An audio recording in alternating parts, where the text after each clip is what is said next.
Vou falar a respeito de um outro prefeito, só que é prefeito da cidade de Angical, cidade que fica a 124 quilômetros de Teresina.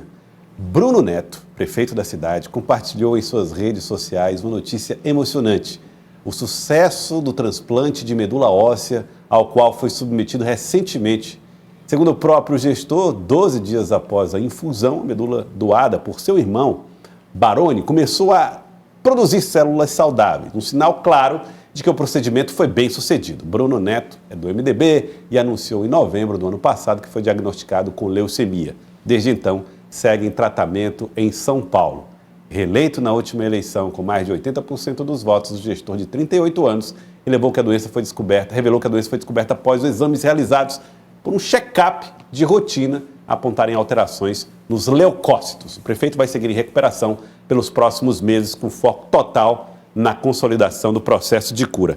E eu falei agora há pouco aqui com o prefeito Bruno Neto, você está vendo aí na imagem o prefeito Bruno Neto, 38 anos, jovem, e ele mandou aqui um grande abraço para essa equipe de política maravilhosa aí do Jornal do Piauí. Um abraço, prefeito. Um abraço, prefeito. Saúde, prefeito Bruno Neto, prefeito da cidade de Angical. Impressionante, né, Lívia?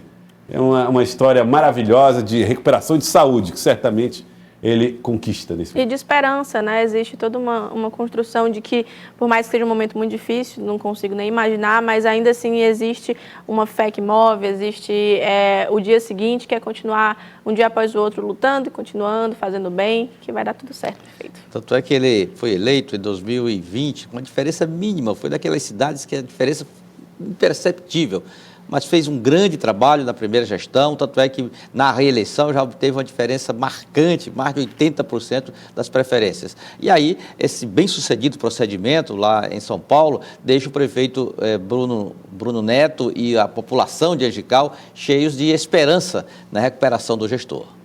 Vamos falar a respeito agora de um assunto que envolveu os países Brasil e China. Recentemente, uma agenda lá na China, o presidente Lula e a primeira-dama Janja teriam protagonizado um momento que gerou um desconforto no presidente Xi Jinping e nos chineses em função de questões diplomáticas. Lula e Janja, durante um jantar, teriam colocado em pauta um assunto que não havia sido previamente debatido entre os diplomatas dos dois países, que seria a maneira como uma rede social chinesa, o TikTok, seria utilizada por movimentos de direita que, segundo Lula, com reforço de Janja, seria privilegiar-se os discursos de direita e não os de esquerda, e ela colocou isso lá numa situação durante um jantar que acabou ganhando um contorno, muita repercussão nacional. Enfim, hoje a primeira-dama falou a respeito do assunto. O Portal UOL publicou um vídeo que mostra um pouco da fala da primeira-dama, dizendo que não vai se calar, não. Independente das regras diplomáticas, ela vai continuar se pronunciando quando achar que é necessário. Vamos ver. Em nenhum momento eu calarei a minha voz para falar sobre isso. Em nenhum momento, em nenhuma oportunidade. Não há protocolo que me faça calar se eu tiver uma oportunidade de falar sobre isso com qualquer pessoa que seja, do maior grau ao menor grau, do mais alto nível a qualquer cidadão comum. Então, eu quero dizer que a minha voz, vocês podem ter certeza que vai ser usada para isso. E foi para isso que ela foi usada na semana passada, quando eu me dirigi ao presidente Xi Jinping, após a fala do meu marido sobre uma rede social. Então, eu quero dizer que eu, como mulher, não admito que alguém me dirija dizendo que eu tenho que ficar calada. Eu não me calarei quando for para proteger a vida das nossas crianças e dos nossos adolescentes.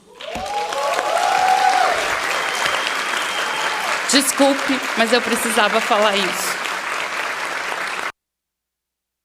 Um evento do Ministério dos Direitos Humanos e Cidadania, a primeira-dama reforçou a posição.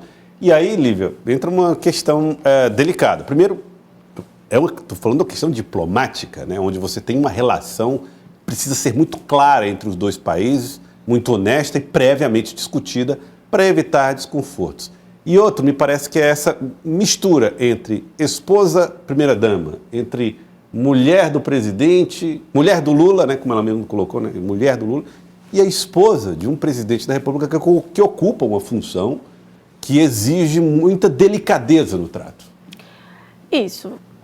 Para poder colocar de uma forma mais explicada sobre como eu interpreto essa fala da primeira-dama, existe sim uma mistura de CPF com CNPJ, é necessário ter uma separação, é necessário ter uma compreensão de que cada manifestação pública vai ter um impacto pela proporção que é o cargo que ela ocupa enquanto primeira-dama, é amplificado tudo, então exige sim ter um certo cuidado com as palavras. Não acredito que essa manifestação possa trazer nenhuma catástrofe diplomática, não acho que tenha sido grave a esse ponto, mas traz um certo desconforto numa relação econômica que podia ser mais facilitada durante essa viagem, já que esse é o ponto das viagens do presidente Lula até a China, é uma relação econômica que tende a fortalecer-se, principalmente nessa discussão tarifária com os Estados Unidos, então é natural que haja uma aproximação política e econômica do Brasil com a China, mais ainda, nós já somos parceiros econômicos muito grandes,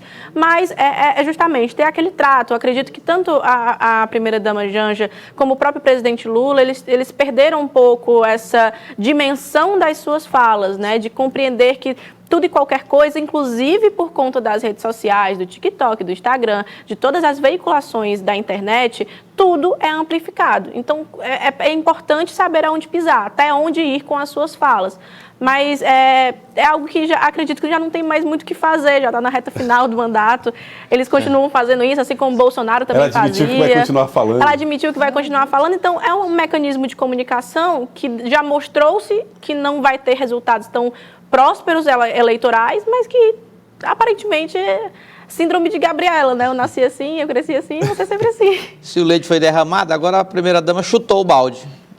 Isso que disse, assinou embaixo e pronto. Claro que a posição dela é uma situação que cria certo desconforto, tanto é que o presidente Lula ficou muito irritado com o vazamento dessa informação, irritou bastante o presidente, sinaliza que ele não gostou, mas é vida que segue, né? Acredito que não vá abalar as estruturas das relações diplomáticas dos dois países. Olha, Ivaldo, eu diria que, para nós que somos homens casados, a parte mais difícil de eventualmente assumir a presidência da República é ter que desobedecer as mulheres. Ia ser mais difícil. Você é obediente. Olha, Ivaldo, olha a cara do Ivaldo. Não, claro. Olha, tá ainda vendo? bem que o rumo foi arrumado ao longo da tua fala.